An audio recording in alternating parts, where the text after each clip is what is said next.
today's topic of discussion is AI governance, best practices and challenges.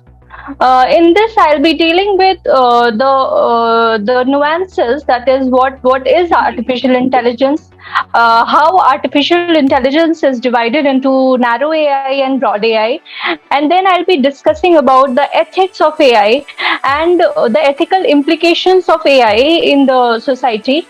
Also, I'll be discussing about the social implications of AI. Apart from this, I'll be dealing with some governance issues that surrounds AI at both international and national level.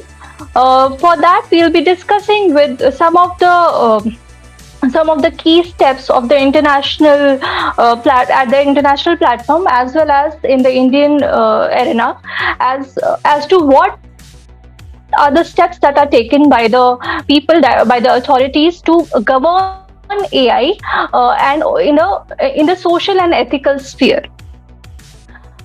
So, starting with, we'll now learn what is artificial intelligence. Artificial intelligence is not a very easy term to describe or define, but for a layman's discussion, we can understand that artificial intelligence or artificially intelligent things are something that is capable of taking decision on itself, and its decision is similar to the cognitive decisions taken by a human being. It is Yes, similar. ma'am. Okay. So we were discussing what is artificial intelligence, and artificial intelligence is something, or artificially intelligent machine is something that is able to perform tasks like a human being. It is a branch of computer science that focuses on the creation of intelligent machines, and those machines are able to perceive. They are able to reason about things, and they are also able to solve problems.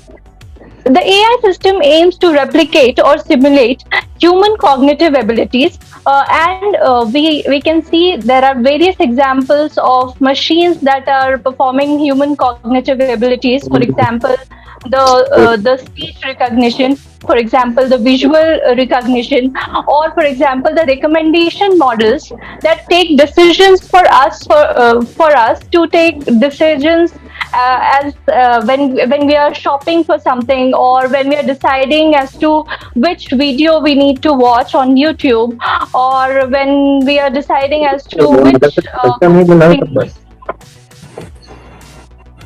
Excuse me.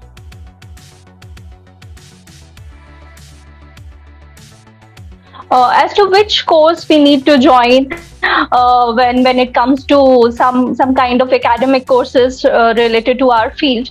So all these decisions are being taken by the artificial intelligence these days, and for this it is important to understand the nuances of artificial intelligence, and it is important to govern the artificial intelligence at both international and national level.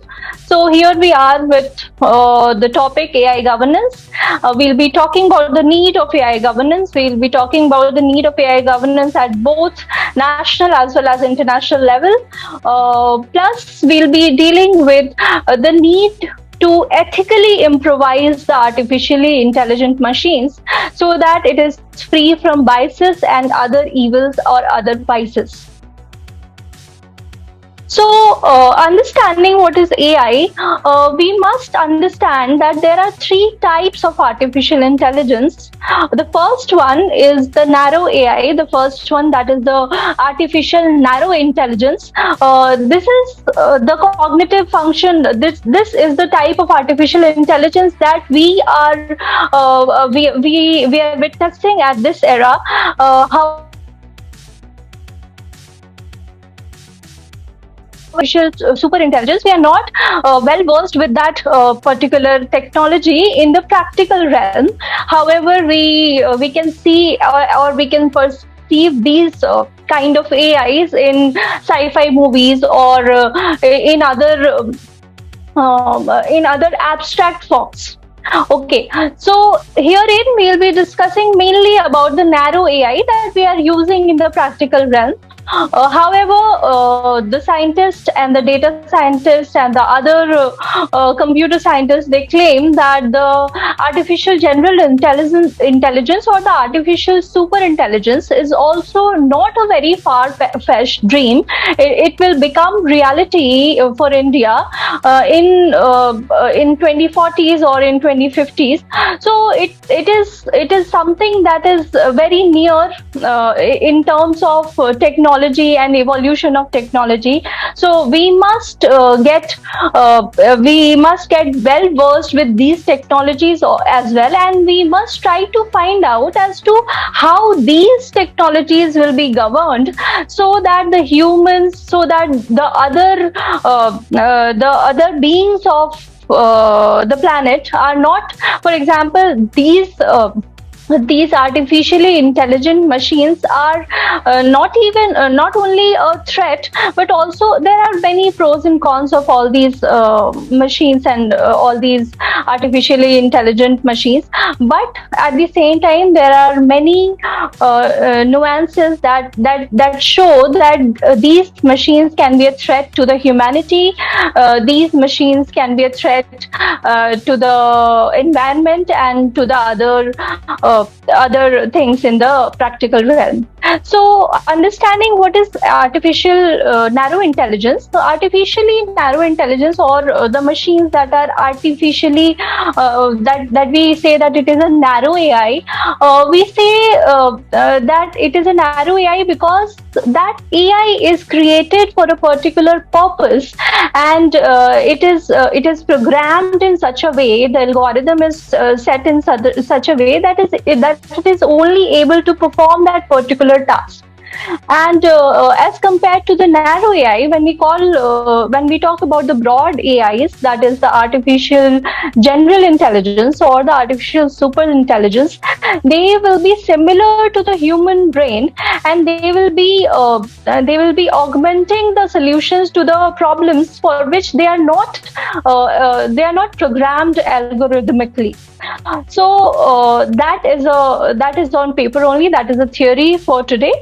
But according to the scientists, it will become a reality in a near future.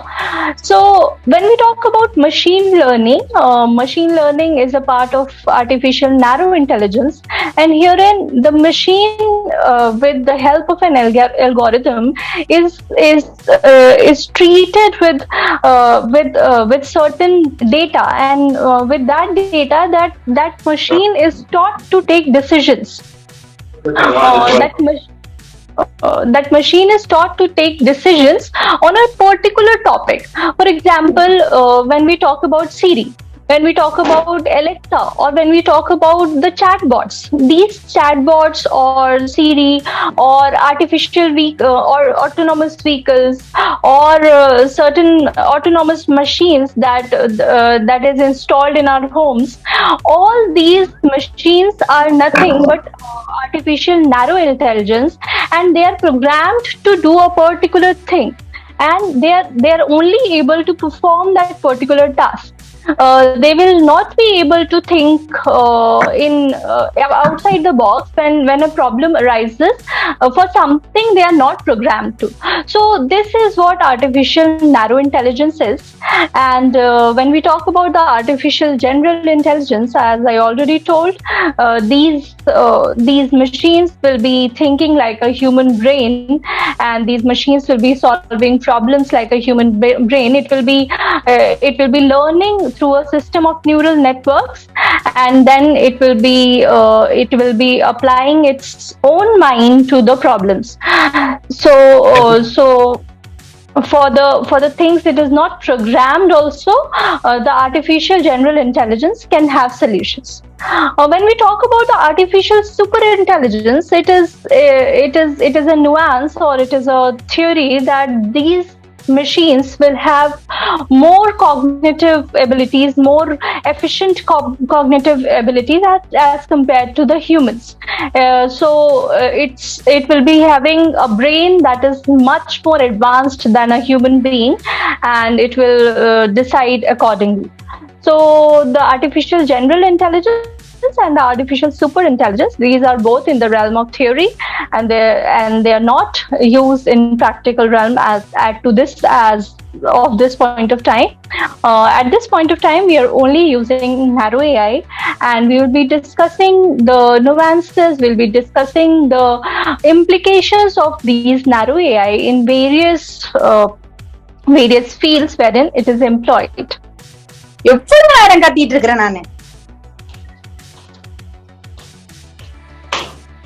So when we talk about the evolution of AI, we need to go back to 1950, wherein Alan Turing, who was a British mathematician, he coined a term called Turing test.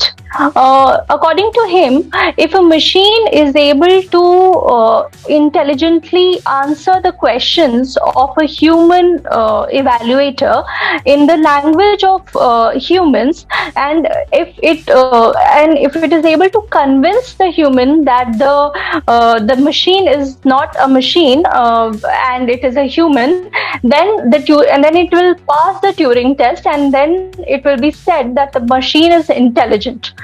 So this was the Turing test, and at this point of time, the particular term that we use today, that the term is artificial intelligence, it was not even coined. But Alan Turing gave this test, and it became the groundwork, or it became the building block of the notion of artificial intelligence as we see today. Whatever we see today is similar to the Turing test. When we talk about chatbots, when we talk about other artificially intelligent machines such as robots, all these machines are in a way replicating themselves to be humans. In a way, they are trying to provide answers like a human. At this point of time, I want to mention the example of a chatbot named Xiaobing.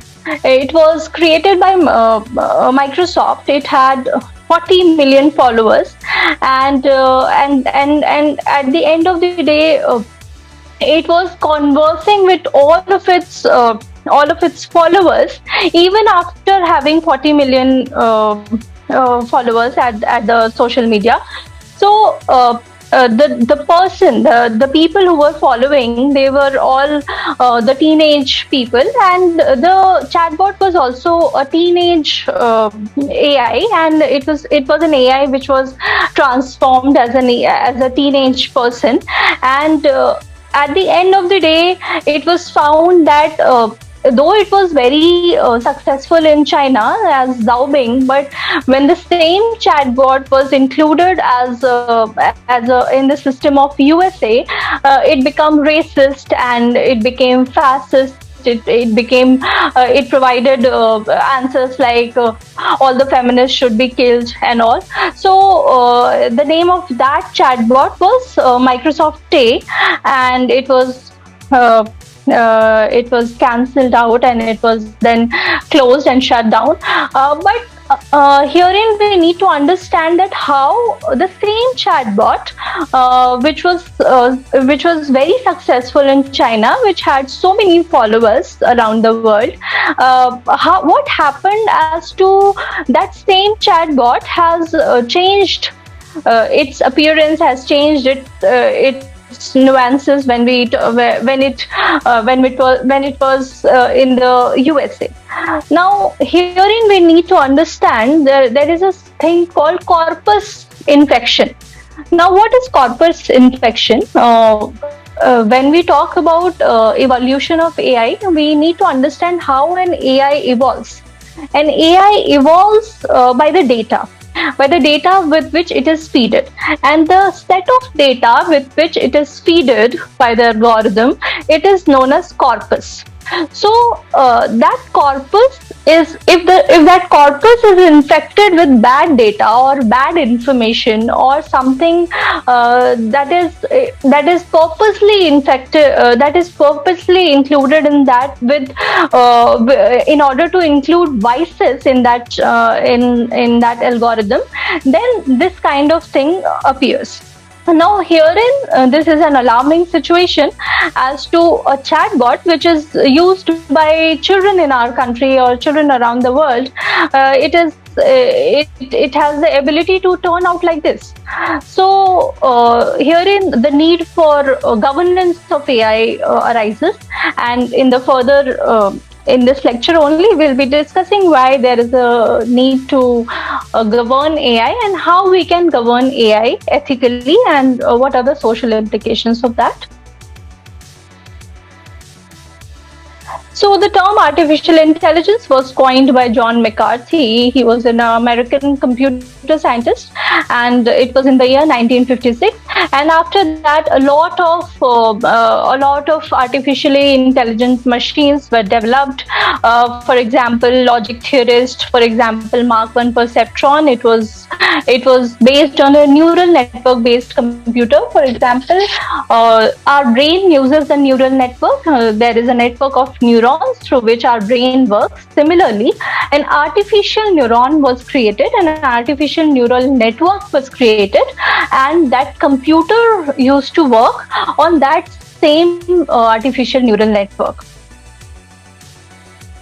So, now that we have understood that what is artificial intelligence, how artificially intelligent machines can be divided into narrow AI and broad AI, and how these artificial intelligence as a principle emerged, now we need to understand how AI is affecting our lives. So, as we can see in this picture, AI is impacting our lives in various manners. For example, smartphones, security and surveillance, social media, e-commerce, navigation, autonomous vehicles, smart homes. But herein, we need to understand that what is the problem with these AI governed machines that is governing our decisions. Yes, these AI governed machines are now governing our decisions. For example, there was an algorithm to shortlist the applications that was for recruitment in Amazon, and it was found by the Amazon company itself later on that that algorithm was biased on the basis of gender. Similarly, there are various examples wherein AI is biased on the basis of gender, on the basis of race. For example, there was a report by ProPublica, and it was a report on the AI that is used by the judiciary for analyzing wherein a person should be granted bail or wherein a person should have been granted should have been granted lesser punishment, or whether that person should be given more punishment. So in that report we found out that the AI was biased towards the white people, and wherein it was found that a white person who committed a very serious crime, who committed two very serious crimes of theft that involved weapons as well, had a very had a okay. So we talked about the ethical concerns of AI, and its implication on the society will be very harsh if we talk about the minimal participation of diverse groups, because the AI is biased. It will not be allowing the people of diverse ethnicity or the people of all the sex or gender to participate in that. For example, recruitment drive or in any particular thing.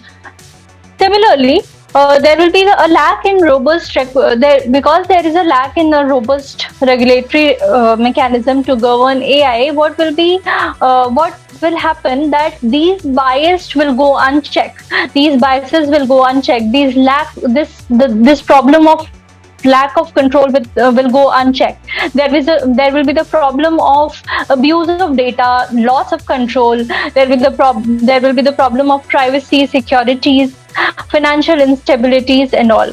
So at this point of time, it is very important to have a very stringent regulatory mechanism so as to govern AI, so that there can be a proper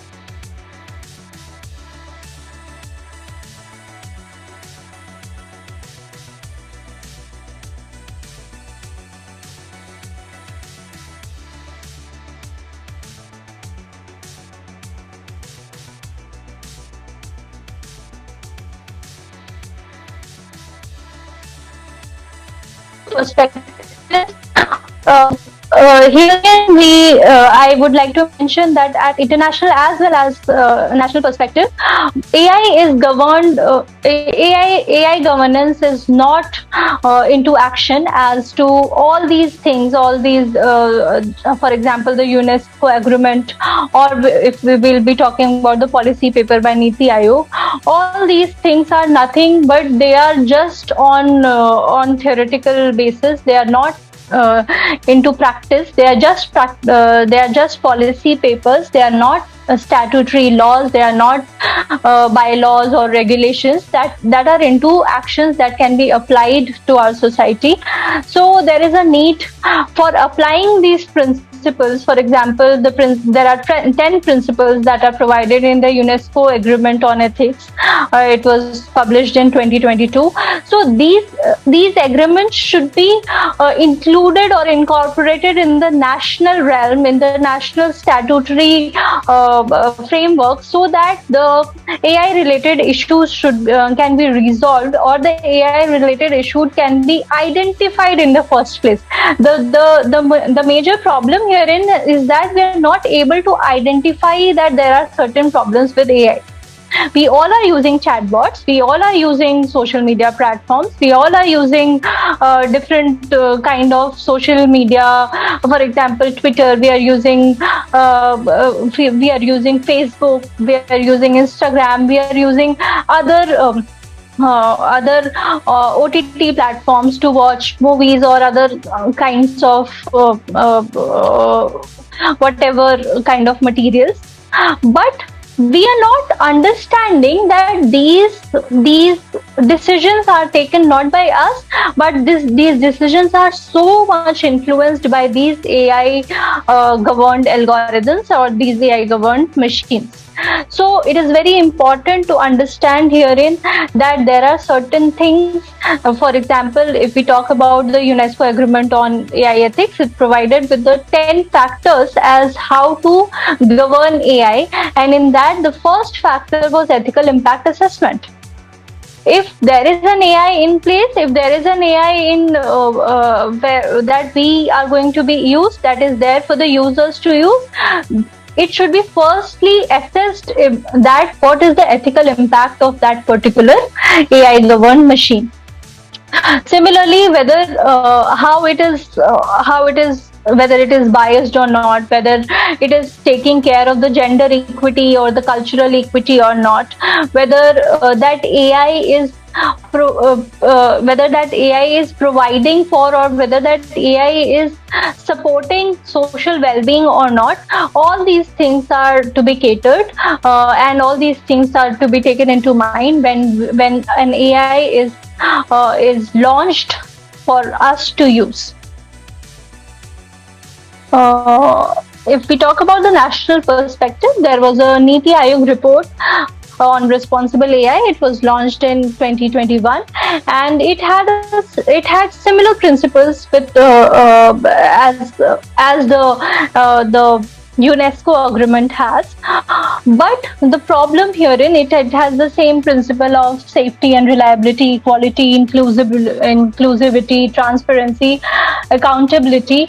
But the problem herein is that these are all policy papers. International law is also a soft law. There is nothing that provides for sanctions in cases wherein all these things are hampered, all these principles are not followed.